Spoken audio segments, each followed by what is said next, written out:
তার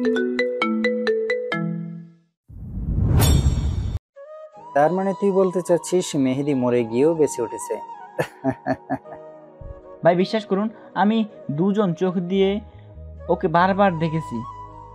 তুই এবার তোর মুখ বন্ধ কর।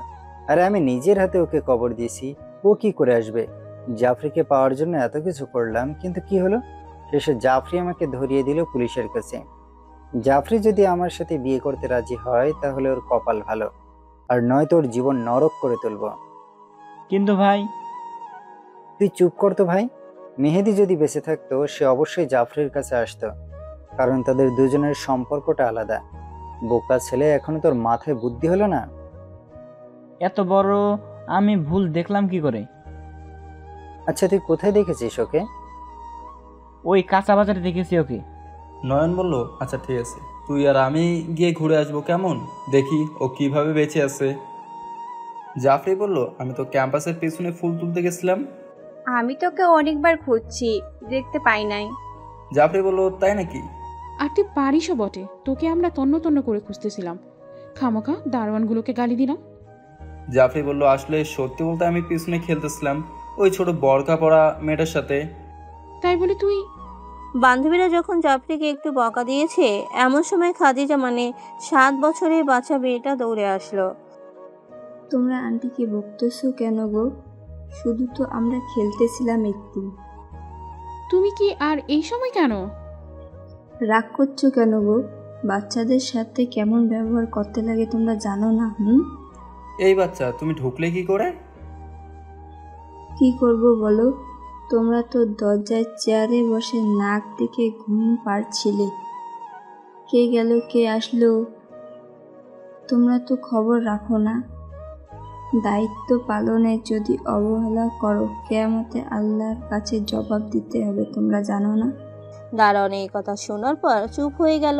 বান্ধবীরা অবাক নয়নে তাকিয়ে আছে। এত ছোট বাচ্চা কয় কি? দেখ, একটা ছোট মেয়ে কত সুন্দর কোরআন হাদিস দিয়ে কথা বলতে পারে। এই জন্যই তো আমি খাদিজার সাথে বন্ধুত্ব করেছি, তাই না মামুনি? একদম ঠিক বলেছ আন্টি।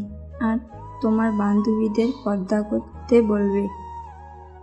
তারা কি দেখতে পায় না আমি তাদের ছোট্ট হয়ে সবসময় বোরকা পরে বের হই? আর তোমার অনেকগুলো বান্ধবীর মাথায় কাপড় নেই। এই আন্টির বান্ধবীরা, তোমরা পর্দা করো। পর্দা করা ফরজ। সূরা আহজাব 33 আয়াতে আল্লাহ বলেছেন, তোমরা জাহিলিয়াত যুগের মেয়েদের মতো রূপ সৌন্দর্য করে বের হবে না।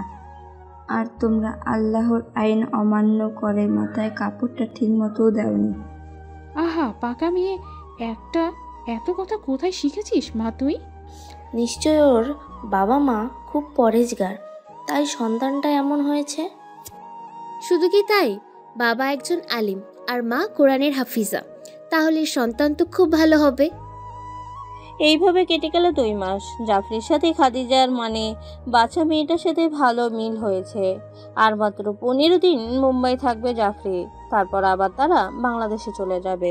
সত্যি কি জাফরির সাথে মেহেদির দেখা হবে? জাফরি কি সত্যি মেহেদিকে ফিরে পাবে, নাকি আর কোনোদিন দেখাই হবে না? নাকি মেহেদি সত্যি সত্যি দুনিয়ার জমিন ছেড়ে চলে গেছে? কি হবে জাফরির? কি হবে জাফরির ভবিষ্যৎ? চলুন পাঠক বন্ধুরা, আমরা একটু দেখে আসি জাফরির শেষ পরিণতি কি হয়। জাফরি খুব ভালো একজন ডাক্তার এবং মেধাবী। বসে বসে রোগী চেক আপ করছে। চল, যাবি না? তোরা এগো, আমি চাচির চেক আপটা সেরে নিই। আচ্ছা ঠিক আছে, তাড়াতাড়ি আয়, বেশি দূরি করিস না, কেমন? আচ্ছা। নাসরিন আর তার বান্ধবীরা চলে গেল, শুধু জাফরি একাই বসে রইল। কাজ শেষ করে জাফরি ক্যাম্পাসের দিকে রওনা দিল। লিফটে উঠে জাফরি নিচে নামতেছে। লিফটের দরজা খোলার সাথে সাথেই একজন কালো কাপড় পরা লোক, মুখ ঢাকা দেওয়া, সাথে সাথে জাফরির বোরখার নিকাব টান দিয়ে খুলে মুখে রুমাল লাগিয়ে দিল। তারপর জাফরি আর কোনো হুঁশ নেই। এই নাসরিন জাফরিকে একটা ফোন দে তো, তাড়াতাড়ি আসতে। আমার ফোনে টাকা নেই, তুই দে। তুই ডাক্তার নাকি ডেলিভারি? তোর ফোনে টাকা নেই মানে? আরে দে ভাই, তাড়াতাড়ি ফোন। রেহানা জাফরির ফোনে ফোন দিল, কিন্তু ফোন বেজেই চলছে, ফোন ধরছে না। আহ, মেয়েটা যা করে না, ফোন ধরছে না এখনো। দেখতো নাসরিন, এতবার ফোন দিচ্ছি জাফরি তো ফোন ধরছে না। ফোন দিতে থাক। জাফরিকে ফোন দেওয়া হচ্ছে কিন্তু জাফরি ফোন ধরছে না। বললো চল তো গিয়ে দেখি জাফরি ফোন ধরছে না কেন। নাসরিন আর রেহানা লিফটের কাছে যাওয়া মাত্রই রেহানা তাকিয়ে দেখে জাফরির ফোনটা লিফটের কাছে পড়ে আছে। কি ব্যাপার, জাফরি ফোন এখানে পড়ে আছে মানে? জাফরিকে তন্ন তন্ন করে খোঁজা হলো কিন্তু জাফরিকে কোথাও নেই। সবাই টেনশনে পড়ে গেল। এই মেয়েটা হঠাৎ কোথায় যেন হারিয়ে গেল। রাত 12টা বাজতে চলল। কেউ কোনো খাওয়া দাওয়া করে নাই। সবাই চুপ করে বসে আছে। চুপ করে বসে থাকলে হবে নাকি? কিছু একটা করতে হবে। কি করবি? থানায় ইনফরমেশন দিতে হবে তো। এমনি মেয়েটার খোঁজ পাওয়া যাচ্ছে না। হঠাৎ নাসরিনের পার্সোনাল ফোনে একটা অচেনা নাম্বার থেকে ফোন আসলো। আম্মু, আব্বু কোথায়, এখনো আসছে না কেন? সেটাই তো, রাত 12টা বাজতে চলো, এখনো তোর বাবা আসলো না কেন?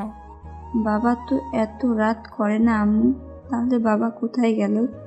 সেটা তো আমিও ভাবছি, তোর বাবা তো এত রাত করে না। খুব টেনশন হচ্ছে মা। হঠাৎ দরজায় কে যেন নক করলো। খাদিজা দৌড়ে গিয়ে দরজা খুলে দিল। দরজা খুলে দেখে আব্বু দাঁড়িয়ে। খাদিজা বলল, আব্বু এত দেরি করে কেন আসলে?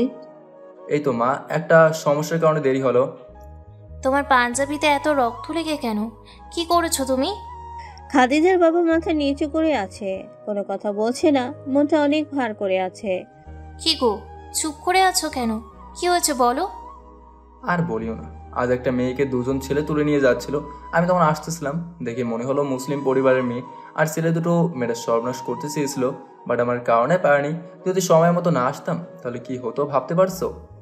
নাসরিন ফোনটা রিসিভ করেই শুনতে পেল জাফরির কণ্ঠ। নাসরিন উত্তেজিত সুরে বললেন, জাফরি তুই কই? আমি হাসপাতালে। দাঁড়া, আমি যাচ্ছি। নাসরিন রেহেনা সহ 11 জন চলে গেল হাসপাতালে। নাসরিন হাসপাতালে গিয়ে তাকিয়ে দেখছে জাফরি বেডে শুয়ে আছে, মাথায় একটু আঘাত। নাসরিন উত্তেজিত সুরে বলল, বললো জাফরি কি হয়েছে দোস্ত? তোর এই অবস্থা কি করে হলো? জাফরি ভালো করে কথা বলতে পারছে না। ম্যাডাম, ওনাকে একটা হুজুর রেখে গেল।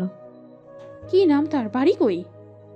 তা জানি না, কিন্তু হুজুরটা খুব বকাবকি করতেছিল আর বলল নিজেকে রক্ষা করতে পারে না তো একা একা রাস্তায় বের হয় কেন। এই বকা দিয়ে হাসপাতালে শিফট করে চলে গেল। আচ্ছা জাফরি, তোর কি হয়েছিল বলতো? আমি যখন লিফট থেকে নামলাম তখন দুজন লোক মুখ বাঁধা ছিল তাদের। তারা আমাকে বেহুশ করে, তারপর জানি না কি হয়েছে। দুজন ছেলে তোকে বেহুশ করলো, আবার একজন হুজুর তোকে সম্মানের সহিত হাসপাতালে ভর্তি করে দিল। এর মানেটা কি? তা তো জানি না। তুই দেখেছিস ওই হুজুরটাকে? না, দেখতে পাই নাই, আমি তো তখন অচেতন ছিলাম। ছেলে দুটোকে দেখেছিলি? না, তাদের মুখ ঢাকা ছিল। তাহলে এইসবের মানে কি? আমি শিওর নয়ন এসব করেছে। দুজন ছেলে এসে বলছে, নয়ন ভাই, আমরা জাফরিকে গাড়ি করে নিয়ে আসতেছিলাম, এমন সময় 3 জন হুজুর আমাদের কাছে কেড়ে নিয়েছে। তোমাদের যে 10,000 টাকা দিয়েছিলাম, টাকা ফেরত দাও। তোমরা স্থানীয় লোক হয়ে মেয়েটাকে আনতে পারলে না, সামান্য 2 টাকার মৌলবীর ভয়ে তোমরা ওকে ছেড়ে পালিয়ে গেলে। ছি, আমার টাকা ফেরত দাও। একজন ছেলে দৌড়ে এসে বলছে, নয়ন ভাই, সেদিন বলেছিলাম মেহেদিকে দেখেছি, আমি খোঁজ নিয়ে দেখেছি লোকটি আমাদের আশেপাশে। কি শুরু করলে আবার? আরে ভাই, ওকে নিজে হাতে কবর দিয়েছি, ও কি করে ফিরে আসবে বলতো? কালকে আপনাকে বাজারে দেখিয়ে দেব, নিজের চোখে দেখিয়েন। আচ্ছা, আমিও দেখব ওটা মেহেদি নাকি অন্য কিছু। খাদিজার আপু মন খারাপ করে বসে আছে, ছাদের উপরে বসে থেকে চিন্তা করছে। আমাকে এমন লাগছে কেন? কালকে রাত্রিবেলা মেয়েটাকে কোলে করে নিয়ে গেলাম, কিন্তু মেয়েটার মুখটা এতবার মনে পড়ছে কেন? যেন মেয়েটাকে আগে কোথাও দেখেছি, যেন মেয়েটাকে আমি বহুদিন ধরে চিনি। আর মনটা এত ছটফট করছে কেন? আর ওই মেয়েটার মুখটা এত মায়া লাগছে কেন? আমার কি হয়েছে? আমার এসব শয়তানের ধোকা। একটা বেগানা নারীর কথা বারবার মনে পড়ছে। খাদিজার আব্বু বারবার মনকে সান্ত্বনা দেওয়ার চেষ্টা করছে, কিন্তু কিছুতেই মনটাকে শান্ত রাখতে পারছে না। যেন ওনাকে আগে থেকেই চিনে, যেন অনেক কাছের মানুষ। ধ্যাত, এসব কেন মনে হচ্ছে আমার? আর ওনার মুখটা এত মায়াবী লাগতেছে কেন? আচ্ছা, আমি তো মেয়েটাকে হাসপাতালে ভর্তি করে দিয়েছি, যাই গিয়ে দেখি মেয়েটার কেমন হালত। খাদিজার আব্বু বাসা থেকে বের হতে যাবে এমন সময় স্ত্রী ডাক দিয়ে বলছে, খাদিজার আপু, কই যাচ্ছ? কালকে যে মেয়েটাকে হাসপাতালে রেখেছি ওর একটু খোঁজ নিতে যাব। ও মুখটা ভার করলে যে। না, কিছু না, আপনি যান। যেহেতু মেয়েটাকে বখাটের ছেলের হাত থেকে রক্ষা করেছেন, তার খোঁজ নেওয়াটাও তো আপনার দায়িত্ব, তাই না? আমি আপনাকে বিশ্বাস করি। আমি বলছি আপনি যাবেন। আমি আসছি, তাহলে 1 ঘন্টার ভিতরেই ফিরে আসবো। হুম। খাদিজার আব্বু বের হয়ে চলে গেল হাসপাতালে গিয়ে মেয়েটার খোঁজ নিচ্ছে। কালকে যে নার্সের কাছে দিয়েছে সেই নার্সকে গিয়ে বলল, ম্যাডাম, কালকে যে মেয়েটাকে ভর্তি করে দিলাম সেই মেয়েটাকে কোন বেডে রেখেছেন? হুজুর, মেয়েটা তো কাল রাতেই চলে গেছে। কি? কারণ মেয়েটার অনেক বান্ধবী আছে, তারা সবাই ডাক্তার এবং মেয়েটাও ডাক্তার। মেয়েটা ডাক্তার? হুজুর কিছু ভাবছেন? না কিছু। আচ্ছা ঠিক আছে, ধন্যবাদ। মেয়েটা বারবার আপনার কথা বলতেছিল, যে আমাকে রক্ষা করলো, তার মুখটা দেখতে পারলাম না। কপালে নাই দেখা করা, তাই হয়তো আমিও এসে দেখা করতে পারলাম না। আপনি যদি বলতেন সকালে আসবেন তাহলে বলে দিতাম, আর যেত না। আচ্ছা ঠিক আছে, নো প্রবলেম। আচ্ছা ভালো থাকেন ম্যাডাম।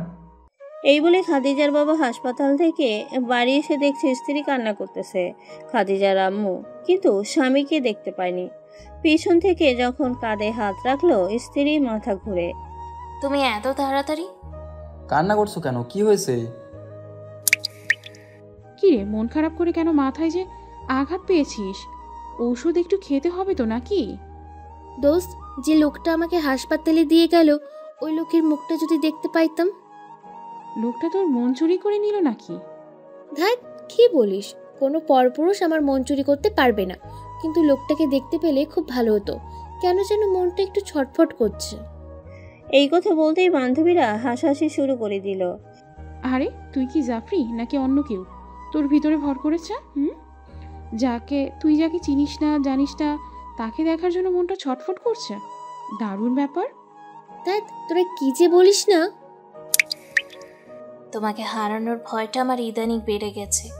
তোমাকে ছাড়া থাকতে পারবো না গো। আমার কেউ নেই, একমাত্র তুমি ছাড়া। খাদিজার আব্বু স্ত্রীর গালে একটা চুমো দিল। চুমো দেওয়াতে চোখের গড়িয়ে যাওয়া পানি স্বামীর ঠোঁটে গিয়ে লাগলো। 2 হাত দিয়ে মুখটা চেপে ধরে কপালে একটা চুমো দিয়ে বলছে, তোমাকে কখনো ছেড়ে যাব না, কারণ তোমাকে ছাড়া আমিও থাকতে পারবো না গো।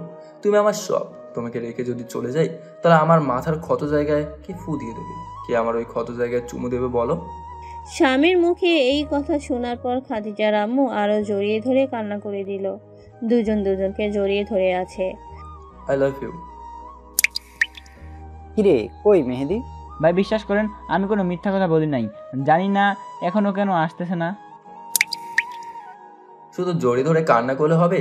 বাজারেও তো যেতে হবে। ব্যাগটা দাও। না, ছাড়বো না তোমাকে। সারা জীবন এইভাবে ধরে রাখতে চাই। আচ্ছা ধরে দেখো, আমি দাঁড়িয়ে আছি। বাড়িতে সদাই পাতি না আনলে রান্না করবে কি দিয়ে? তোমার মেয়ে না খেয়ে কষ্ট পাবে তো। সারও বাজার যেতে হবে। একটা সুখবর আছে। কি সুখবর? আমার পেটে তোমার নতুন মেহমান আসতে চলেছে। কি তাই নাকি? রে, কি করছো? পড়ে যাবো তো, নামাও আমাকে। কেন নামাবে? আমাদের নতুন মেহমান আসতে চলেছে। আজ আমি খুব খুশি। আজ সবাইকে মিষ্টি খাওয়াবো। এবার তো কোল থেকে নামাও। যাও, বাজারে যাও, আর আমার জন্য একটু টক কিছু কিনবা, কেমন? ওকে সোনা। বাদ দে ভাই, তোর বাটপারি গল্প বাদ দে। আরে ভাই, আর একটু ওয়েট করেন। আরে ভাই, মেহেদি বেঁচে থাকবে কি করে? ও তো মারা গেছে। নয়নের বন্ধু বাজারের এক কোণায় দাঁড়িয়ে আছে। দুজনেই তর্ক করতেছে। এমন সময় খাদিজার আব্বু বাজারে ঢুকলো। কিন্তু দুজনেই তর্ক করতে করতে হঠাৎ নয়নের নজর করে দেখলো সেই অবিকল একটা মেহেদি। এটা দেখার পর নয়নের চোখ বড় বড় হয়ে গেল। মুখে একই রকমের দাড়ি, একই রকমের মোটা, একই রকমের চলাফেরা সাইজ। আমি কি দেখছি? আমি কি কোনো স্বপ্ন দেখছি না তো? সেই আগের মেহেদি দেখছি। এটা কি করে সম্ভব? নিজের হাতে মেহেদিকে কবর দিয়েছি, আর সেই মেহেদি আমার সামনে দাঁড়িয়ে। এটাই যদি মেহেদি হয়, তাহলে ও এখানে কি করছে? ওর বাড়ি তো বাংলাদেশে। আর ও এখানে কি করছে? আর ও জাফরিকে ছাড়া এতদিন কি করে আছে? ভাই, ও ভাই, ও ভাই। হুম হুম, কি ভাবছেন? অনেক কিছু ভাবতেছি। আমি কি স্বপ্ন দেখছি নাকি বাস্তব? আমি তো এখনো বিশ্বাস করতে পারছি না। আরে ভাই, বেঁচে থাকা কি করে সম্ভব? নিজের হাতে ওকে আমি কবর দিছি। আমার মাথা ঘুরছে ভাই, কি করব আমি? এবার তো বিশ্বাস করলেন নয়ন ভাই? আমি তো নিজের হাতে মেহেদিকে কবর দিয়েছি, এটা কি করে সম্ভব? ও বেঁচে আছে কিভাবে? তা আমিও ভাবছি ও বেঁচে গেল কিভাবে। ওর মাথায় যেভাবে আঘাত করেছি বেঁচে থাকার কথা ছিল না। ওকে বাঁচিয়ে রাখা যাবে না। নয়ন ভাই, একটা জিনিস চিন্তা করেন। কি চিন্তা করব?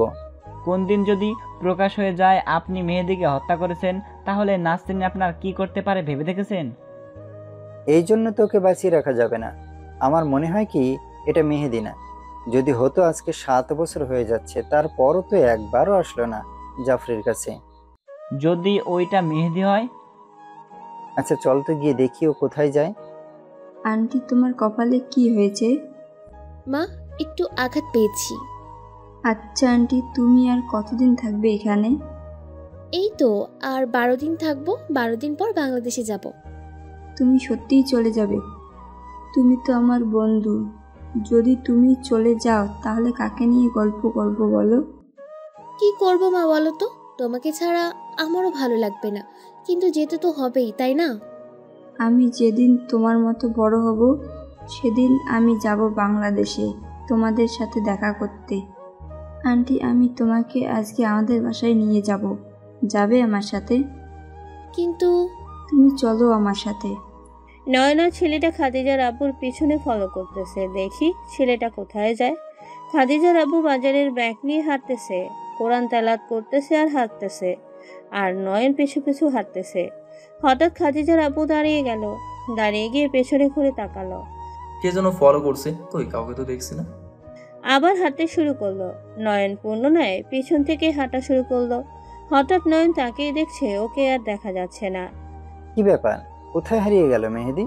তাই তো ভাই, কোথায় হারিয়ে গেল? চল আবার আগামীকাল লক্ষ্য করে দেখব। ওখানে একটু বৃষ্টি হয়েছে, রাস্তাঘাট কাদা হয়ে গেছে, পাহাড়ি রাস্তা। হঠাৎ নয়ন পা স্লিপ করে গর্তে পড়ে গেল। ছেলেটা নয়ন ভাই বলে চিৎকার মারলো, হাঁটু গেড়ে বসে গেল। এই গর্তে পড়ে যাওয়া মানে মৃত্যু নিশ্চিত। ছেলেটি ভয়ে ভয়ে 1 পা 2 পা করে এগিয়ে গেল গর্তের কাছে। গিয়ে তাকিয়ে দেখছে নয়ন একটা গাছের ডাল জড়িয়ে ধরে বসে আছে। নয়ন ভাই মরেনি। আরে শালা, তাড়াতাড়ি একটা দড়ি নিয়ে আন, লোকজনদের ডেকে আন, নয়তো ডাল ভেঙে পড়ে যাব। আচ্ছা দাঁড়ান। হঠাৎ খাদিজার আব্বু দাঁড়িয়ে বলছে, কোনো হেল্প লাগবে ভাই? আপনি?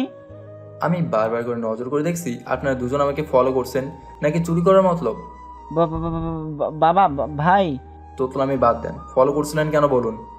কিরে, তাড়াতাড়ি আমাকে ওঠা, নয়তো ডাল ভেঙে পড়ে যাব। খাদিজার আব্বু নিচে তাকিয়ে দেখে মাথার পাগড়ি খুলে ঝুলিয়ে দিল। নয়ন সেটা ধরে বেয়ে উপরে উঠল। আহ, বাচ্চা গেল, নয়তো আমি আজই শেষ হয়ে যেতাম। আমি ভয়ে ভয়ে দাঁড়িয়ে আছি কারণ মেহেদি আমাকে দেখে ফেলেছে, হয়তো আমাকে চিনতে পেরেছে। এ ভাই, আপনি আমাকে ফলো করছিলেন কেন? সরি ভাই, এই মেহেদি কি আমাকে চিনতে পারেনি? চুরি করার মতলব নাকি আপনার? সরি ভাই, ভুল হয়ে গেছে। এই চুরির পেশা বাদ দিন, রোজগার করে খান, বুঝলেন? খবরদার কারো এইভাবে পিছু নেবেন না। এই বলে দুজনকে 500 টাকা করে দিয়ে খাদিজার আব্বু চলে গেল। আরে শালা, এ তো মেহেদি না। তাই তো দেখছি ভাই। যদিও মেহেদি হতো তাহলে আমাকে ঠিকই চিনতে পারতো। আল্লাহর কি লীলা খেলা, ঠিক মেহেদির মতোই হুবহু দেখতে। এমন এক অবাক করা দৃশ্য দেখলাম রে ভাই। আমার কোনো চিন্তা নাই, জাফরি শুধু আমার। কোথায় নিয়ে যাচ্ছ? চলো আমাদের বাসায়। কিন্তু মামুনি, আমার কাজ আছে। কোনো কাজ না, যেতেই হবে। এই বলে খাদিজা হাত ধরে জাফরিকে নিয়ে গেল। খাদিজা দরজার সামনে দাঁড়িয়ে আছে। ওয়াও, তোমাদের এত বড় বাড়ি! আন্টি, আম্মু দরজা খুলো তাড়াতাড়ি। খাদিজার আম্মু দরজা খুলে দিল। দরজা খুলে দিয়ে জাফরির মুখের দিকে নজর করে আছে। জাফরির বোরখা পরা আছে, তবুও কেন যেন অবাক নয়নে তাকিয়ে আছে খাদিজার আম্মু। খাদিজা তার আম্মুর হাত ধরে বলছে, মা, আমার নতুন ফ্রেন্ড, আমার নতুন আন্টি। খাদিজা এই কথা বলা মাত্রই খাদিজার আম্মু খাদিজাকে জোরে একটা থাপ্পড় মেরে দিল। সবসময় শুধু টই টই করে ঘুরিস, পড়াশোনা করিস না, অচেনা লোকদের বাড়ি আনিস। খাদিজাকে এমন জোরে চর মেরেছে 5টা দাগ বসে গেছে খাদিজার গালে। আমাকে না হয় আপনার মেয়ে ভুল করে টেনে এনেছে, তাই বলে কি এইভাবে চড় মারবেন মেয়েকে? আমি আমার মেয়েকে কি করব সেটা আমার ব্যাপার, তাতে আপনার কি? আপু, আমার ভুল হয়েছে, আমি এখানে আসবো না। প্লিজ মেয়েটাকে আর মারবেন না।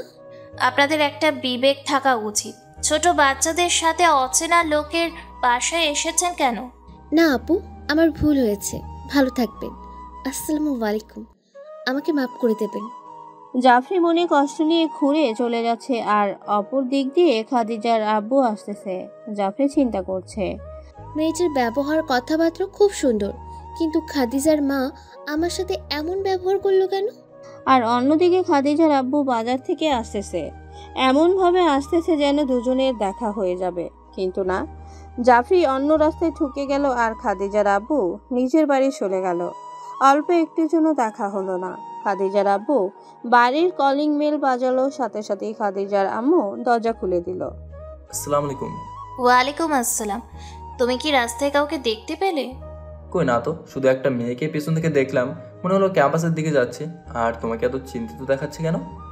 না, কিছু হয়নি, ঘরে এসো। কি রে, কই গিয়েছিলি? তোকে আমরা খুঁজতেছিলাম। তোর এমনিতেও শত্রু বেশি, আর তুই একা একা বের হয়েছিস কেন? খাদিজা কোনো কথার উত্তর না দিয়ে নিজের ঘরে গেল। নিজের ঘরে গিয়ে মন খারাপ করে বসে আছে। নাসরিন একটু পিছে পিছে গেল। কি হয়েছে? তোর কথার উত্তর দিতেছিস না যে? প্লিজ আমাকে একটু একা থাকতে দে তো। আচ্ছা সরি, ডিস্টার্ব করে ফেললাম তোকে। আর টেবিলে খাবার রাখা আছে, খেয়ে নিস, তারপর ওষুধটা খেয়ে নিস। নাসরিন ঘর থেকে বের হয়ে যেতে যাচ্ছে, এমন সময় জাফরি নাসরিনের হাতটা ধরে বলল।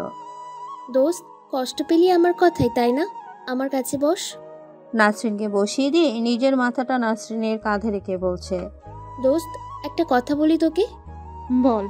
আমি খুব খারাপ, তাই না? হঠাৎ এমনভাবে কথা বলছিস? আগে বল না রে, আমি কি খুব খারাপ? আরে না, তুই আমার লক্ষ্মী বেস্ট ফ্রেন্ড। জানিস, আজকে ওই বাচ্চা মেয়েটার বাড়ি গিয়েছিলাম, কিন্তু মেয়েটার মা খুব খারাপ ব্যবহার করলো আমার সাথে। আমার মনে হয় আমি ওখানে যাওয়াতে ওই আপুর কোনো অসুবিধা হয়েছে।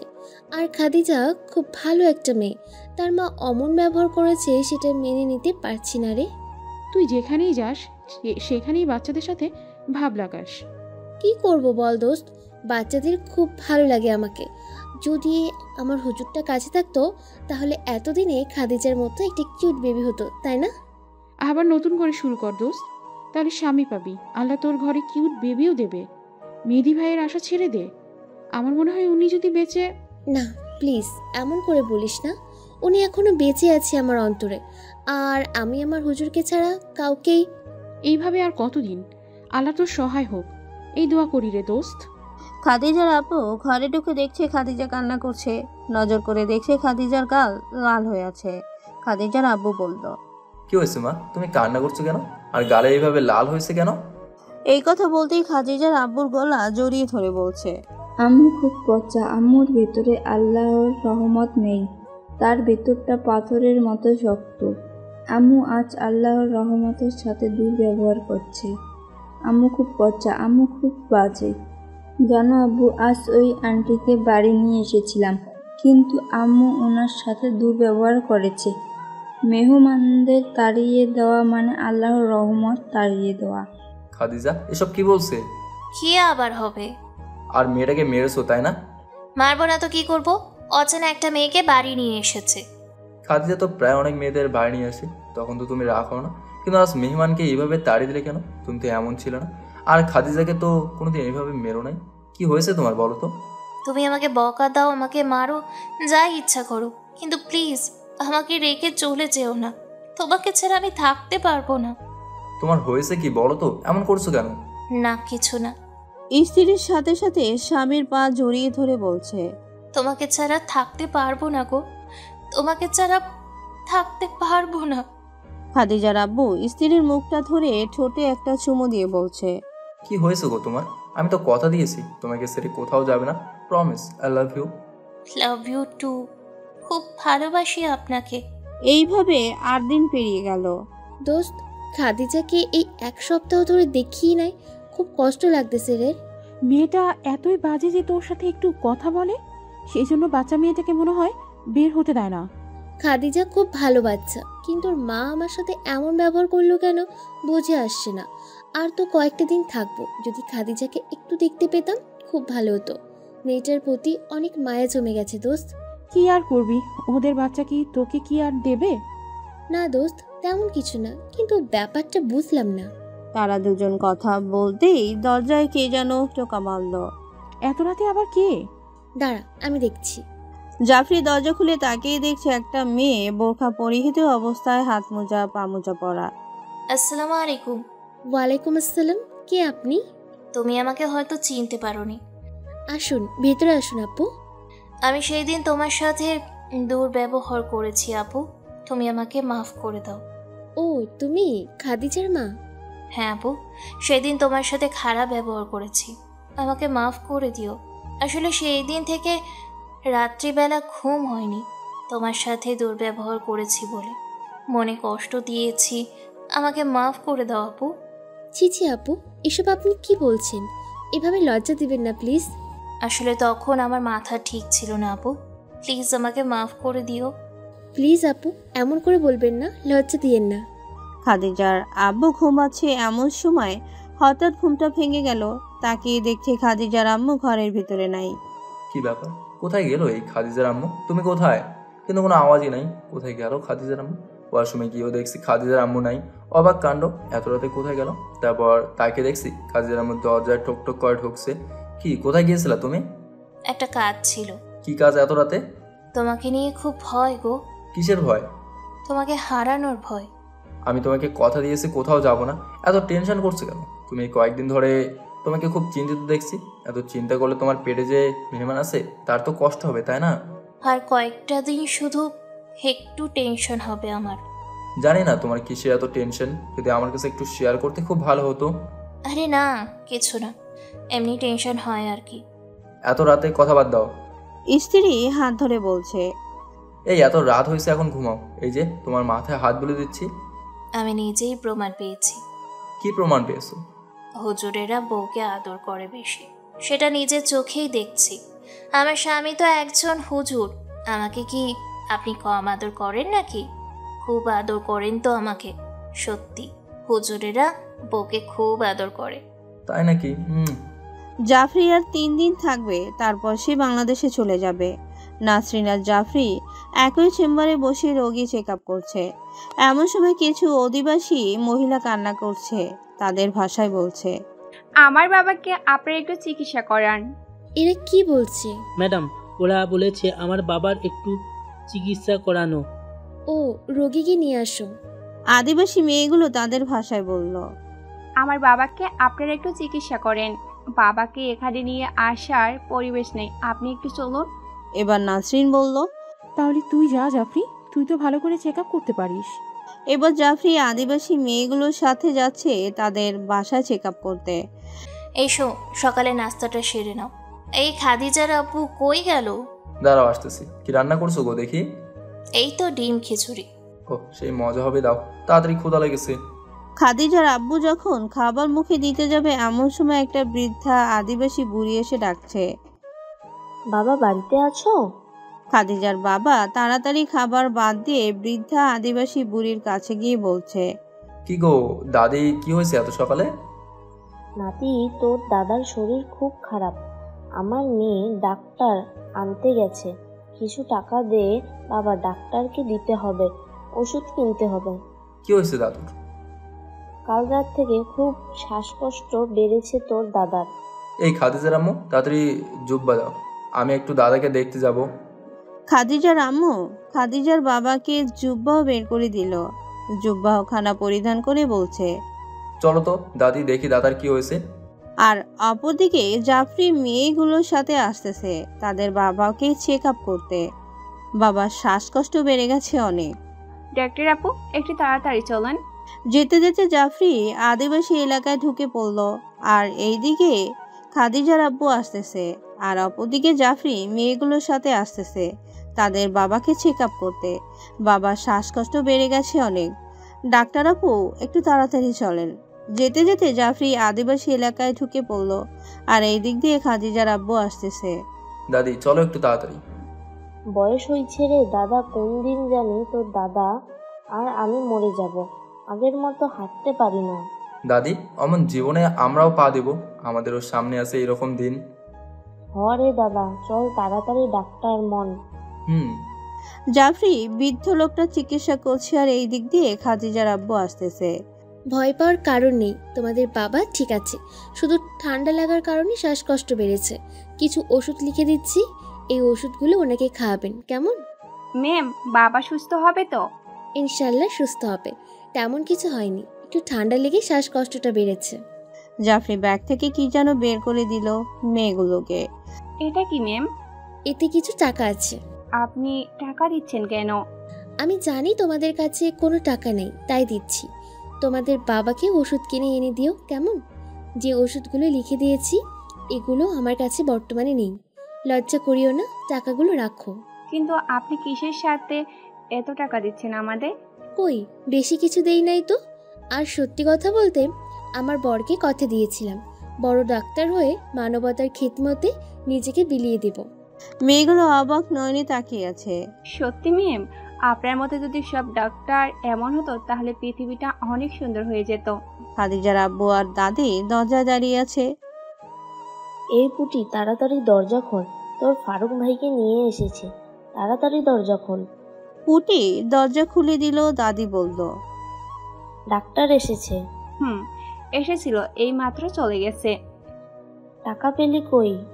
টাকা আমরা দেইনি, বরং উনি আমাদের কিছু টাকা দিয়ে গেল আর বলল বাবার তেমন কিছু হয়নি, ঠান্ডা লেগে বাবার একটু শ্বাসকষ্ট বেড়ে গেছে আর কি। ডাক্তারের নাম কি রে পুটি? দাদা, ওটা মেয়ে ডাক্তার। ও, তার নাম কি? ওনার নাম? নতুন ডাক্তার মনে হচ্ছে, এর আগে নাম শুনি নাই তো। ওনার বাড়ি বাংলাদেশে। বাড়ি বাংলাদেশে? নাম জাফরি, কেমন যেন চেনা চেনা লাগছে, যেন নামটা আগে কখনো শুনেছি, খুব চেনা মনে হচ্ছে। ওই দাদা, এই দাদা। কি কি ভাবছিলি তুই? না, কিছু ভাবি নাই। কিরে, এখনো দেশে ফিরতে 2 দিন বাকি, এখনই ব্যাকপ্যাক করছিস? যাওয়ার দিনে এত ঝামেলা করতে পারবো না, তাই আগে ভাগে সব গুছিয়ে নিচ্ছি। দোস্ত, একটা কথা বলবো, রাগ করবি না তো? বল, করবো না। খাদিজার জন্য কিছু জিনিস কিনেছি, কিভাবে ওকে দেব সেটাই তো বুঝতে পারছি না। ওর মাকে গিয়ে দে। কিন্তু কিভাবে? কেউ যদি না বলে এমনি তাদের বাড়িতে কিভাবে যাবে? তা ঠিক, এক কাজ করতে পারিস, কাহারও দ্বারা পাঠিয়ে দে। Good idea. জানি না 2 দিন পর চলে যাব, আর কোনোদিন ওর সাথে দেখা হবে কিনা জানি না। এতদিনে বিয়ের পিড়িতে বসলে খাদিজার মতো একটা কিউট বাচ্চা পেতিস। ধ্যাত, তো যা কথা। তুমি যে তোমার আদিবাসী দাদাকে দেখতে গিয়েছিলে, কি বললো ডাক্তার? ডাক্তার বলছে কোনো প্রবলেম নাই, শুধু ঠান্ডা লাগার কারণে শ্বাসকষ্ট একটু বাড়ছে আর কি। ও, টাকা পয়সা কিছু দরকার নাই? না। সে কি কথা বলছো, দাওনি কেন? একটা মেয়ে ডাক্তার আসছিল, তুই চিকিৎসা দিল, আবার টাকাও দিয়ে গেল। জনদরদি মেয়ে মনে হয়। কি নাম ওনার? ওনার নাম জাফরি। ও। মন ভার হয়ে গেল কেন? না, কিছু না। জানো, আমার কেন জানি মনে হচ্ছে আমার কিছু মনে নেই। ছোটবেলার মানুষ কত খেলা খেলতো, কত কিছু করতো, কিন্তু আমার মনে নেই কেন। থেকে থেকে মনে হয় আমার কি যেন হারিয়ে গেছে, বড্ড অসহায় লাগে গো। আর জানো, কিছু চিত্র যখন চোখের সামনে ভেসে ওঠে তখন মাথার যন্ত্রণাটা বেড়ে যায়। তোমার কেন এমন মনে হচ্ছে? তা জানি না, তবুও মনে হয় কি যেন আমার হারিয়ে গেছে। মাঝে মাঝে হুটহাট শব্দ মাথায় বেজে ওঠে। তোমাকে একদিন বলেছিলাম, মাঝে মাঝে আমি স্বপ্ন দেখি একটা মেয়ে আমাকে ডাকছে। কেন এমনটা হয় গো? আবার কারো কান্না শুনতে পাই, আর তখনই মাথার যন্ত্রণা বেড়ে যায়। আল্লাহ, আমাকে কি কোনো পরীক্ষা ফেলিয়েছে নাকি? তোমার কোনো সমস্যা নেই, তোমার ভীমরতি ধরেছে, যত সব। রাগ করার কি হলো? কিছু হয় নাই। তাহলে হঠাৎ রাগ হলে তুমি? দেখ, ছাড়ুন তো, আমাকে টাচ করবেন না। যাক বাবা, আমি আবার কি করলাম এত রাগ হলে যে? দরজার কলিং বেল বেজে উঠল। এখন আবার কি এলো রে? খাদিজার আব্বু গিয়ে দরজা খুলে দিল। দেখছে একটা লোক অনেকগুলো জিনিসপাতি নিয়ে দাঁড়িয়ে আছে। বলুন, কি দরকার? আসসালামু আলাইকুম হুজুর, একটা মেয়ে এসব পাঠিয়েছে আপনার মেয়ে খাদিজার জন্য। কি নাম ওনার? ডক্টর জাফরি ইসলাম। জাফরি মানে ওই মেয়েটা দিয়েছে মনে হয়। ও আচ্ছা, দিন। খাদিজার আব্বু জিনিসগুলো নিয়ে দরজা লাগিয়ে দিয়ে আসছে। এসব কি? তা জানি না, খাদিজার জন্য পাঠিয়েছে। কে পাঠিয়েছে? জাফরি কি যেন নাম মেয়েটার। মানুষ দিয়েছে সেই জন্য কি নিতে হবে? ঘুরিয়ে দিতে পারতেন। আচ্ছা, তোমার কি হয়েছে বলো তো? কয়েকদিন ধরেই তুমি আমার সাথে অদ্ভুত ব্যবহার করছো। খাদিজাকে বাইরে বের হতে দিচ্ছ না, আবার আমাকেও বের হতে দিতে চাও না। তোমার হয়েছে কি একটু বলবে? আমার আবার কি হবে? না, কিছু হয়নি। আচ্ছা ঠিক আছে। খাদিজা, খাদিজা কই মা? আসসালামু আলাইকুম। তোমার জন্য গিফট পাঠিয়েছে। কে আব্বু? ওই যে জাফরি কে যেন। ওহ, জাফরি আন্টি, দাও দাও। খুব খুশি হয়েছিস দেখছি ওনার নাম শুনে। আব্বু, খুব খুব খুশি হয়েছি। ওই আন্টি খুব ভালো। জানো, ওনার বর নাকি ওনার জন্য অনেক গিফট আনতো, অনেক জিনিস আনতো। অনেক কষ্ট করে নাকি ওনার বর ওনাকে পড়াশোনা করিয়েছেন। তাই? জানো আব্বু, ওই আন্টির মনে অনেক কষ্ট। উনি আমাকে সব বলেছেন। ওনার বর নাকি লুকিয়ে আছে। আমি বললাম, কেন লুকিয়েছে? তারপর আন্টির চোখে পানি ছলছল করে বলছিল, মা, তা তো জানি না তোর আঙ্কেল কোথায় লুকিয়েছে, তবে তোর আঙ্কেলের কাছে লুকোচুরি খেলায় হার মেনে গেছি, তারপরও তোর আঙ্কেল বের হচ্ছে না। আমি আন্টিকে বলেছি, ঠিক তোমার বরকে তুমি পাবে। উনি ঠিক তোমার কাছে একদিন ফিরে আসবে। আমি আল্লাহকে বলে দিয়েছি, আল্লাহ ছোট বাচ্চাদের কথা শুনে। ঠিক একদিন আঙ্কেল ফিরে আসবে। তাই? তোমার আঙ্কেলের নাম কি? এই যা, নাম তো শোনা হয় নাই আব্বু। আচ্ছা ঠিক আছে, গিয়ে পড়তে বসো কেমন? দিন যেতে থাকলো। জাফরির সময় হয়েছে দেশে ফিরে যাবার। আর মাত্র একদিন, মানে আগামীকাল জাফরি দেশে ফিরে যাবে। তাই সবাই ব্যাগ গুছিয়ে নিচ্ছে। জাফরি, চল না রে, একটু মার্কেটে যাই, বাবা মায়ের জন্য কিছু কিনতে লাগবে। কথা কিন্তু মন্দ বলিস নাই। কি রে জাফরি, কি বলিস? মন্দ বলিসনি, বাবা মায়ের জন্য আমাকেও কিছু নিতে হবে। তাহলে দেরি কেন, চল যাই। তাড়াতাড়ি বোরখা আর হাত মোজা পরে নি। তোর গরম লাগে না রে? গরমের সময় যখন বোরখা পরিস। কিসের গরম? পর্দা ফরজ বিধান, পর্দা আমার অহংকার। এই পর্দা ছাড়া কোথাও বের হতে পারি না। তোরা যদি বুঝতিস পর্দার ভিতরে কি শান্তি, তাহলে ঠিকই পর্দা করতিস। আর তাছাড়া আল্লাহ তাআলা পর্দার ব্যবহারে কোরআন ও হাদিসে অনেক জোর দিয়েছেন। যেমন প্রথমত, কোরআন থেকে দলিল নিম্নবর্ণিত দলিল সমূহ পর্দা ফজরের উজ্জ্বল প্রমাণ, এবং যারা মনে করে পর্দা একটি উত্তরাধিকারী সূত্রে প্রাপ্ত অভ্যাস বা ইসলামের প্রাথমিক যুগের জন্যই মানানসই ছিল, তাদের জন্য দাঁত ভাঙা জবাব। প্রথম দলিল আল্লাহ তাআলার বাণী, হে নবী, ইমানদার নারীদেরকে বল তারা যেন তাদের দৃষ্টিকে সংযত করে ও তাদের লজ্জাস্থানের হেফাজত করে। তারা যেন যা সাধারণত প্রকাশ্যে থাকা তা ব্যতীত তাদের শোভা প্রদর্শন না করে। তাদের গোল দেশ ও বক্ষ দেশে যেন মাথার কাপড় তারা আবৃত করে। তারা যেন তাদের স্বামী, পিতা, শ্বশুর, পুত্র, স্বামীর পুত্র, ভাই, ভাতিজা, ভাগ্নে, আপন নারীগণ, তাদের মালিকানাধীন দাস দাসী, এমন অধীনস্থ পুরুষ যাদের মতো পুরুষত্ব বিলুপ্ত এবং নারীদের গোপন অঙ্গ সম্বন্ধে অজ্ঞ বালক ব্যতীত কারো নিকট তাদের শোভা প্রকাশ না করে। তারা যেন সজোরে পদক্ষেপ না নেয় যাতে তাদের গোপন শোভা প্রকাশ পায়। হে মুনিমগণ, তোমরা সবাই আল্লাহর দিকে প্রত্যাবর্তন করো যাতে তোমরা সফলকাম হতে পারো। সূরা আন-নূর আয়াত 31। আয়েশা রাদিয়াল্লাহু আনহা বলেন, আল্লাহ প্রথম পর্যায়ের হিজাবতকারী মহিলাদের প্রতি অনুগ্রহ করুন, যেমন আল্লাহ তাআলার অবর্তনীয় করেন তাদের গোলদেশ ও বক্ষদেশে যেন মাথার কাপড় তারা আবৃত করে, সাথে সাথে তারা স্বীয় চাদরসমূহ চিরে টুকরো করে তা দ্বারা আবৃত করেন। দ্বিতীয় দলিল আল্লাহ তাআলা বলেন, আর এমন বৃদ্ধ নারীগণ যারা বিবাহের আশা রাখে না, তাদের জন্য দোষ নেই যদি তারা তাদের শোভা প্রদর্শন না করে, তাদের বাহ্যিক অতিরিক্ত চাদর, ওড়না, বস্ত্র খুলে রাখে, তবে সংযমী হয়ে বিরত থাকলে তা তাদের জন্য উত্তম। আল্লাহ সর্বশ্রেষ্ঠ, সর্বজ্ঞ। সূরা আন-নূর আয়াত 60। হে নবী, তুমি তোমার স্ত্রীগণকে, কন্যাগণকে ও মুনিমদের নারীগণকে বলো তারা যেন তাদের ওড়না বা চাদরের কিছু অংশ নিজেদের চেহারা ও বুকের ওপর টেনে দেয়। এতে তাদের চেনা সহজতর হবে, বোঝা যাবে যে তারা স্বাধীন ও সম্ভ্রান্ত, ফলে তাদেরকে উত্ত্যক্ত করা হবে না। আল্লাহ ক্ষমতাশীল, পরম দয়ালু। সূরা আল-আহজাব আয়াত 59। চতুর্থ দলিল আল্লাহ তাআলা বলেন, আর তোমরা স্বগৃহে অবস্থান করবে, প্রাচীন জাহিলি যুগের মতো তোমরা সৌন্দর্য প্রদর্শন করে বেড়াবে না। সূরা আল-আহজাব আয়াত 33। পঞ্চম দলিল আল্লাহ তাআলা বলেন, আর যখন তোমরা তাদের নিকট কিছু চাইবে পর্দার অন্তরাল থেকে চাইবে। এ বিধান তোমাদের ও তাদের হৃদয়ের জন্য অধিকতর পবিত্র। সূরা আল আহজাব আয়াত 53। দ্বিতীয়ত, হাদিস থেকে পর্দার দলিল। প্রথম দলিল সহিহ বুরাখি ও মুসলিমে রয়েছে, ইমার ইবনুল খাওয়াব রাহিউল্লাহ আনহ বলেন, হে আল্লাহর রসুল, আপনার স্ত্রীকে পর্দা করতে বলুন। আয়েশা রাহিউল্লাহ আনহা বলেন, এরপর আল্লাহ পর্দার আয়াত অনুবর্তিত করেন। শহীদ বুরাখি ও মুসলিমে এ বর্ণনাও রয়েছে যে উমার রাহিউল্লাহ আনহ বলেন, হে আল্লাহর রসুল, যদি আপনি মুনিমদের জননীদেরকে পর্দার আদেশ দিতেন। এরপর আল্লাহ পর্দার আয়াত অবর্তনীয় করেন।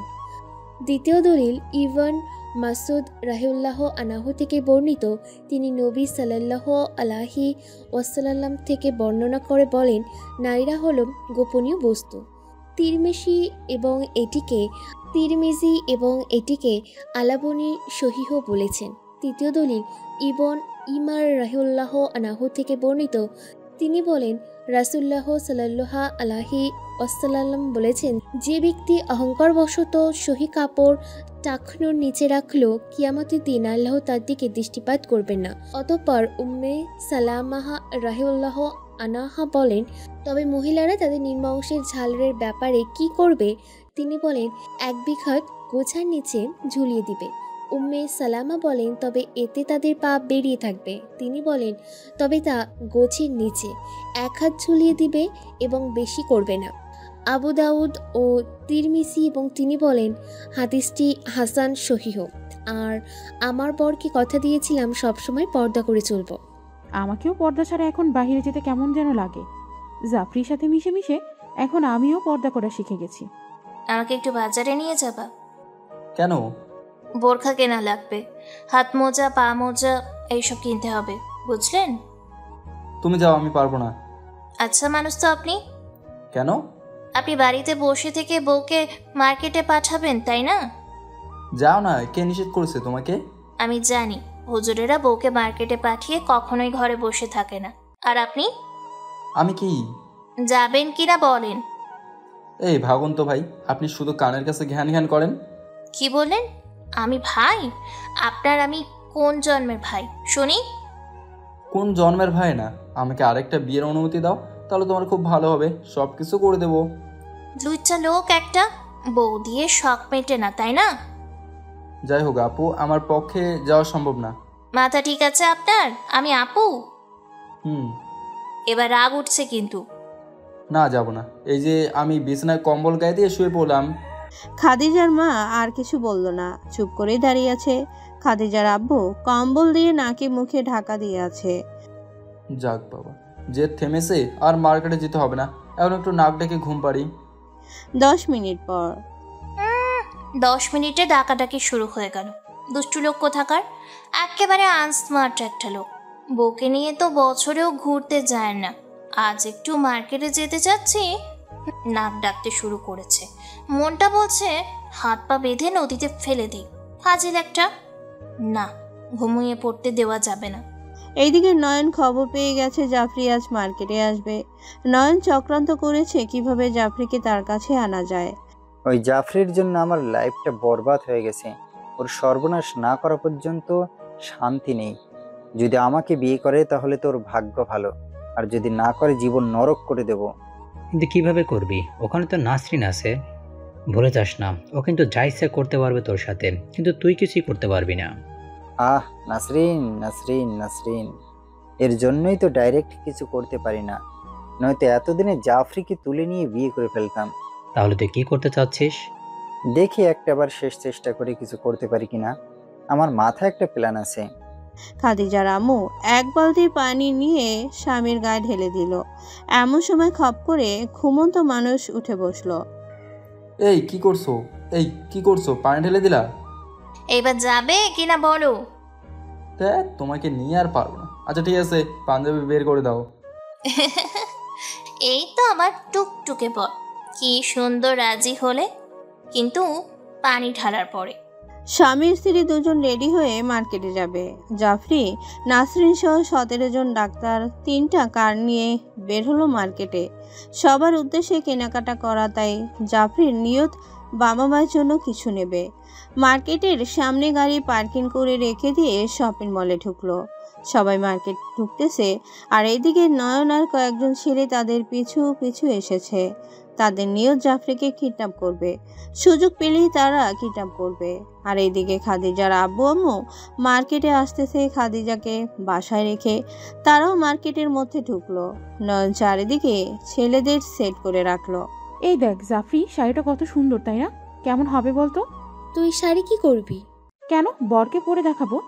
বাপ রে, এত ভালো কবে থেকে হইলি? সারাদিন তো তোর বরের সাথে মোবাইলে ঝগড়া করিস তুই। আরে পাগলি, ঝগড়া করবো না কেন বলতো? এতবার বলছি বরকে দাঁড়িয়ে রাখতে, কিন্তু আমার বর তো কথাই শুনছে না।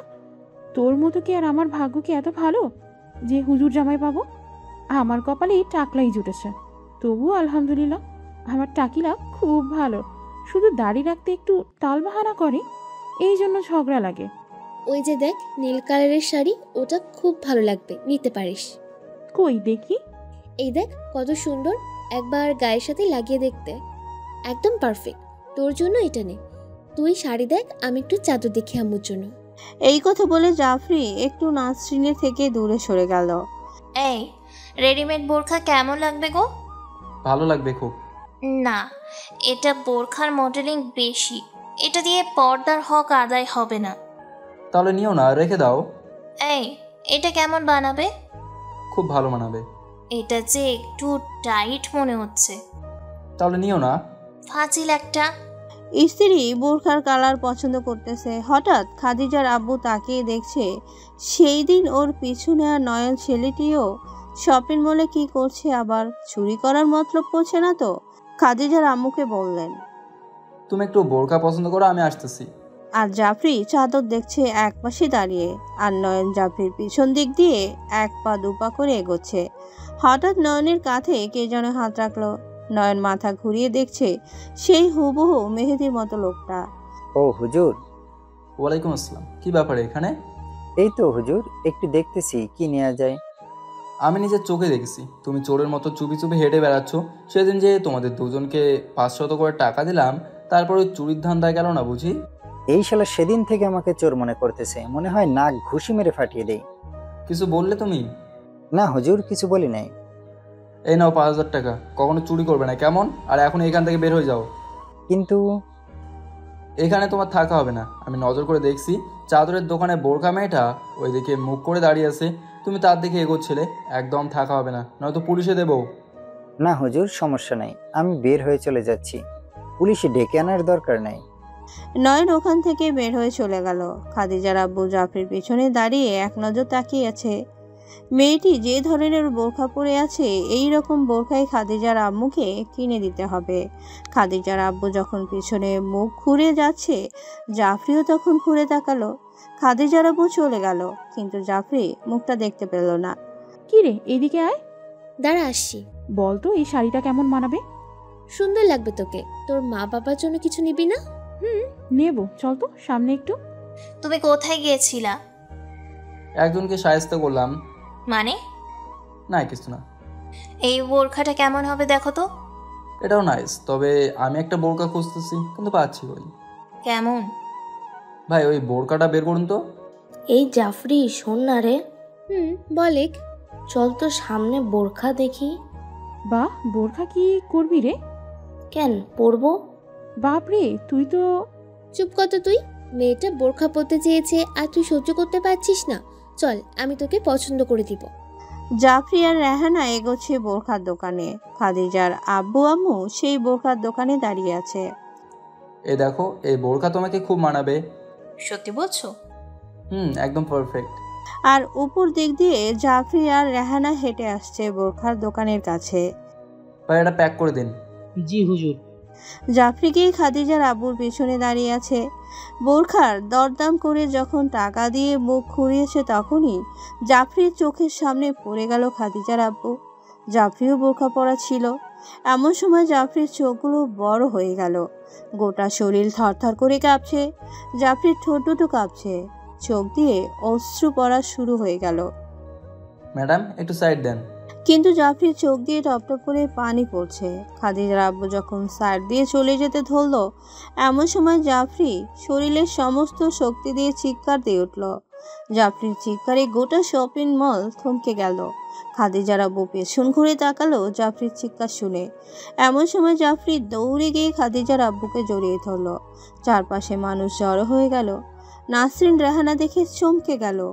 এই সেই মেহেদি যে এতদিন ধরে জাফরি খুঁজতেছে, কারণ নাসরিন রেহানা মেহেদিকে চিনে।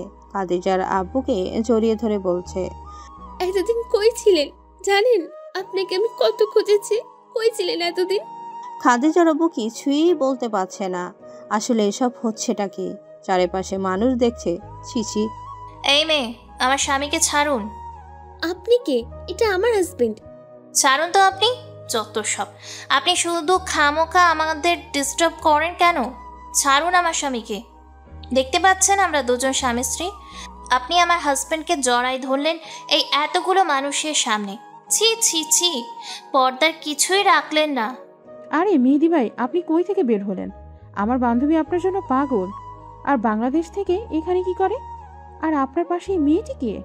আরে আপনারা আমাদের ডিস্টার্ব করছেন কেন? আর আমার হাজব্যান্ড মেহেদি বলছেন কেন? আমার হাজব্যান্ডের নাম ওমর ফারুক। মেহেদি ভাই, আপনি কি আমাদের চিনেন না?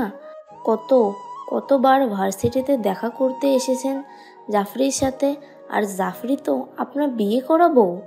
ধ্যাত, চলো তো তুমি এখান থেকে। চলো। হুজুর, আমাকে রেখে চলে যাবেন না? আপনি কি 7 বছরের ব্যবধানে আমাকে ভুলে গেলেন? কি গো, আপনি চুপ করে আছেন কেন? আচ্ছা আপু, আপনি আমার হাজব্যান্ডকে ডিস্টার্ব করছেন কেন? আপনার কি একটু জ্ঞান বোধ নেই? কেন আপনি আমার হাজব্যান্ডকে ডিস্টার্ব করছেন? না, আপনি মিথ্যা বলছেন। উনি আমার হুজুর। জাফরি গিয়ে খাদিজার আব্বুর 2 গালে হাত দিয়ে বলছে, কি গো হুজুর, আমাকে চিনতে পাচ্ছেন না? আমি আপনার জাফরি। প্লিজ একটাবার কথা বলুন। আজব মানুষ তো আপনি। আমার বরকে এভাবে ডিস্টার্ব করছেন কেন? হুজুর, চলুন তো এখান থেকে। চলো। খাদিজার আব্বু যখন চলে যেতে ধরল, তখন জাফরি খাদিজার আব্বুর হাত টেনে ধরে বলছে, হুজুর, আপনি আমার সাথে এমন করছেন কেন? আমি আপনার জাফরি। এই দেখুন, আমার মোবাইলে এখনো আপনার একটা ছবি আছে। এই দেখুন। তারপর আপনার রুমাল আর একটা পাঞ্জাবি সবসময় আমার কাছে থাকে। এই দেখুন সেই রুমাল। আপনি আমাকে কানে দুল পরিয়ে দিয়েছিলেন, সেই দুল এখনো আমার কানের মধ্যে আছে। নাসরিন জনগণের উদ্দেশ্যে বলল, আপনারা দাঁড়িয়ে কি দেখছেন? যান গিয়ে সবাই নিজের কাজ করুন। সবাই চলে গেল। নাসরিন গিয়ে বলছে, মেহেদি ভাই, আমি নিজের চোখে বিশ্বাস করতে পারছি না আপনি এখনো বেঁচে আছেন। কিন্তু আপনি জাফরিকে কেন অস্বীকার করছেন? সে তো আপনার বিয়ে করা বউ। তুমি এদের কথা বিশ্বাস করিও না, এরা মিথ্যে বলছেন। মিথ্যা তো আপনি বলছেন। কি করেছেন আমার বরকে? আপু, আমার বর আমারই থাকবে। আপনি আমাদের স্বামী স্ত্রীর ভিতর বাধা দিতে পারেন না। আমি নিজের মুখে হুজুরের কাছে শুনতে চাই, উনিই বলে দেবে আমাকে চিনতে পারে কিনা। সাথে সাথে জাফরি বোরখার নিকাবটা আস্তে করে খুলে দিল। খাদিজার আব্বু এক নজর জাফরিকে দেখে নিল। এবার বলুন প্লিজ হুজুর। মেহেদি ভাই, চুপ করে কেন? বলুন। তুমি ওদের কথায় কান দিও না, চলো এখান থেকে। আপনি চুপ করুন, আমি হুজুরের মুখে শুনবো। আমি আপনাকে চিনি না। এই কথা বলতেই জাফরি দাঁড়িয়ে থাকার শক্তি হারিয়ে ফেলল। ছোট দুটো থরথর করে কাঁপছে। থপ করে মাটিতে বসে পড়ল, কান্না করা শুরু করে দিল। এই চলো এখান থেকে। আচ্ছা চলো। জাফরি এবার হামাগুড়ি দিয়ে খাদিজার আব্বুর পা জড়িয়ে ধরে বলছে, হুজুর প্লিজ, আপনি আমাকে আপনার পায়ের তলে রাখেন, তবু আমাকে ফিরিয়ে দিয়েন না। আমি আপনাকে ছাড়া বাঁচবো না। আপনি আমার সব। আমি এতদিন আপনাকে পাগলের মতো খুঁজেছি। আপনি আমাকে মারেন, বকা দেন, যা ইচ্ছা তাই করেন। প্লিজ আমাকে এভাবে ফিরিয়ে দিয়েন না। এইভাবে বলে নিজের মাথাটা খাদিজার আব্বুর পায়ের সাথে লাগিয়ে জড়িয়ে ধরে কান্না করছে। প্লিজ হুজুর, প্লিজ হুজুর, আপনাকে ছাড়া আমি এবার বোধহয় বাঁচতেই পারবো না। আমাকে ফিরিয়ে দিয়েন না। এই কথা বলতেই খাদিজার আব্বু এমন জোরে পা ঝাটকা দিয়ে সরিয়ে নিল, সাথে সাথে জাফরির ঠোঁট ফেটে রক্ত বের হতে লাগলো। ছিটকে গেল এইদিকে জাফরি। মেহেদি ভাই, আপনি কি মানুষ? কেউ এইভাবে পা দিয়ে ধাক্কা মারে নাকি? জানি না আপনি কেন এমন পরিবর্তন হলেন। আপনি জাফরিকে পাগলের মতো ভালোবাসতেন, সেই জাফরির সাথে এমন ব্যবহার করছেন। আমি অনেকক্ষণ ধরে সব সহ্য করছি। আপনার বান্ধবী মানে জাফরির নাম কয়েকবার শুনেছি, দেখি নাই, কিন্তু আজ দেখা মাত্র আমাকে জড়িয়ে ধরেছে। এত মানুষের সামনে একটা পরপুরুষকে জড়িয়ে ধরতে ওনার কি একটু লজ্জা হলো না? আর আমি বলছি তো ওনাকে চিনি না, আমার স্ত্রী আছে। এই যে দেখুন আমার স্ত্রী, এই মেয়েটা। জাফরি বলে কোনো মেয়ে আমার জীবনে ছিল না এবং এখনও নেই, এবং আমার একটা মেয়ে আছে 7 বছর বয়স, খাদিজা নাম তার, এবং আমার স্ত্রীর পেটে আরেকটা বাচ্চা। সুতরাং আমাদের সংসারটা জাফরি নষ্ট হওয়ার চেষ্টা যেন না করে। প্লিজ আর কেউ ডিস্টার্ব করবেন না। চলো খাদিজার আম্মু। এই বলে খাদিজার আব্বু খাদিজার আম্মুর হাত শক্ত করে ধরে হেঁটে যাচ্ছে, আর জাফরি রক্তমাখা মুখটা নিয়ে ডান হাত উঁচু করে ডাকতে যাচ্ছে, কিন্তু মুখে আওয়াজ যেন বের হচ্ছে না। জাফরির কথা বলার জবানটা যেন হারিয়ে ফেলছে, গোটা শরীর থরথর করে কাঁপছে। নাসরিন যখন জাফরি বলে কাঁধে হাত দিল, সাথে সাথেই জাফরি নাসরিনকে জড়িয়ে ধরে বলছে, আমি ওনাকে ছাড়া বাঁচবো না রে, আমি ওনাকে ছাড়া বাঁচবো না। উনি যদি আমাকে কাজে লোক করে রাখে তবুও আমি থাকবো, আমি ওনাকে ছাড়া বাঁচবো না। এই চুপ কর, কাঁদিস না, সব একদিন ঠিক হবে। কি ঠিক হবে? উনি আমাকে ছেড়ে চলে গেলে? বিশ্বাস কর জাফরি, আমি নিজেই কল্পনা করতে পারিনি তুই মেহেদি ভাইকে এতটা ভালোবাসিস, কিন্তু মেহেদি ভাই তো তোকে পরিচয় দিচ্ছে না। আর মেহেদি ভাই কেনই এমনটা করছে? আর দ্বিতীয় কথা হলো, মেহেদি ভাই বাংলাদেশ ছেড়ে মুম্বাই কি করে আসলো? আমি যাব। কই যাবি? ওনার কাছে যাব, ওনাকে বুকে জড়িয়ে ধরতে ইচ্ছা করছে, প্রয়োজনে ওনার পা সারা জীবন ধরে থাকবো। তোর গায়ে কি মানুষের চামড়া নেই? ও নিজেই বলো তোকে চিনে না। না, আমি ওনার কাছে যাব। তুই আমাকে মারলি? তুই তো দেখলি বোন, ও নিজেই বলেছে তোকে চিনে না। তাহলে তুই কেন ওর কাছে যেতে চাচ্ছিস? ও তাই তো, যে আমাকে চেনে না তার জন্য কেন আমি কান্না করব? না, আমি কান্না করব না, কিন্তু আমার চোখে যে বাদ মানছে না। কাঁদিস না, সবকিছু একদিন ঠিক হয়ে যাবে। কি ব্যাপার, চুপ করে বসে আছো যে? ভাবছি কি? ওই মেয়েটার কথা। বাদ দাও তো, ওইসব মেয়ে তোমাকে ফাঁসানোর চেষ্টা করছে।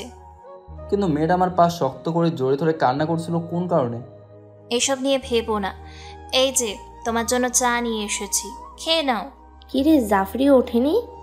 না রে, সারা রাত কান্না করছে মেয়েটা, তাই এখন একটু ঘুমাচ্ছে। আমি মেহেদি দুলা ভাইয়ের একটা জিনিস খেয়াল করে দেখেছি, যা তোরা লক্ষ্য করে দেখিস নাই, সেটা নিয়ে খুব ভাবছি। কি জিনিস? ওড়না মাথার কাছে একটা ক্ষত দেখলাম, এর আগে তো ক্ষত ছিল না। হয়তো কোনোভাবে আঘাত পেয়েছে। ওভাবে আঘাত পেয়েছে আমার তা মনে হচ্ছে না। এমনি আঘাত পাওয়া দাগ অমন না, আমার মনে হয় কোন ধারালো অস্ত্র দিয়ে আঘাত করা হয়েছে। কি বোঝাতে চাইছিস তুই? সেটাই তো বুঝতে পারছি না। সকাল হলো, জাফরি যাওয়ার সময় হয়ে যাচ্ছে। আজ বিকেলবেলা জাফরি তার দেশে চলে যাবে। বিকাল 4টায় ফ্লাইট। সবাই যার যার ব্যাগ গুছিয়ে নিচ্ছে। জাফরি জানালার কাছে মন খারাপ করে দাঁড়িয়ে আছে, আর কালকের কথাগুলো মনে করে কান্না করছে। এমন সময় নাসরিন আসলো। কি রে, দাঁড়িয়ে কেন? কি বল? কান্না করছিস কেন? কই না তো, কান্না করবো কেন? এইভাবে কি কান্না করলে হবে? যে তোকে ভুলে যায় তুইও তাকে ভুলে যা। এই দোস্ত, একটা কথা বলি। বল। আগে বল তো, আমাদের ফ্লাইট কয়টায়? 4টায়। কেন? এখনো 3 ঘন্টা বাকি আছে, তাই না? চল না রে, একটু হুজুরের বাসায় যাই, ওনাকে খুব দেখতে ইচ্ছা করছে। আবার? চল প্লিজ দোস্ত। আচ্ছা ঠিক আছে। আমার যদি ছেলে হয় তাহলে ছেলের নাম রাখবো খালিদ সাইফুল্লাহ। আল্লাহ মেয়ে দেবে নাকি ছেলে দেবে কেমন করে বলবে? দেখি কি হয়। যাক, দোয়া করিও গো, এবার যদি ছেলে হয়। হঠাৎ করে দরজায় কলিং বেল বেজে উঠল। খাদিজার আব্বুকে দরজা খুলে দিল। তাকিয়ে দেখছে দুজন বোরকা পরা মেয়ে। কে? আসসালামু আলাইকুম, আমি জাফরি। তো কি মনে করে আসছেন? আসলে হুজুর, খাদিজার সাথে এবং আপনার সাথে একটু দেখা করতে এসেছি। ভেতরে আসুন। না, বেশিক্ষণ থাকা যাবে না তো, 4টের দিকে ফ্লাইট আছে, দেশে ফিরতে হবে। তো খাদিজা কই? ঘুমাচ্ছে। তো আপনার স্ত্রী? ও ঘরে। মেহেদি ভাই আপনি? চুপ, একদম চুপ। ভেতরে আসুন।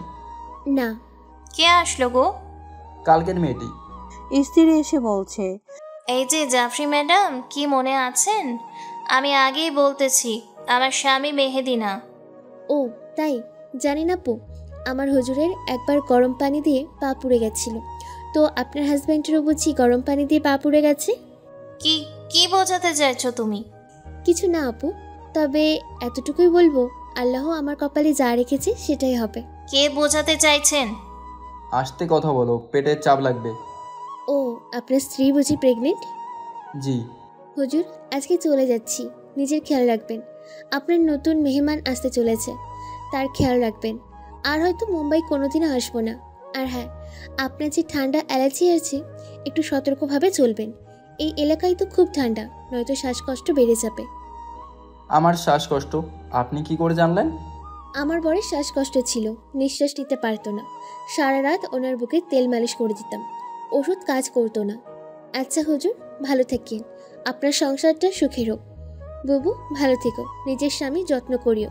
হুজুর, ভালো থাকেন। আপু, ভালো থাকেন। আসসালামু আলাইকুম। এই বলে জাফরি কান্না লুকিয়ে মুখ ঘুরে হেঁটে যাচ্ছে।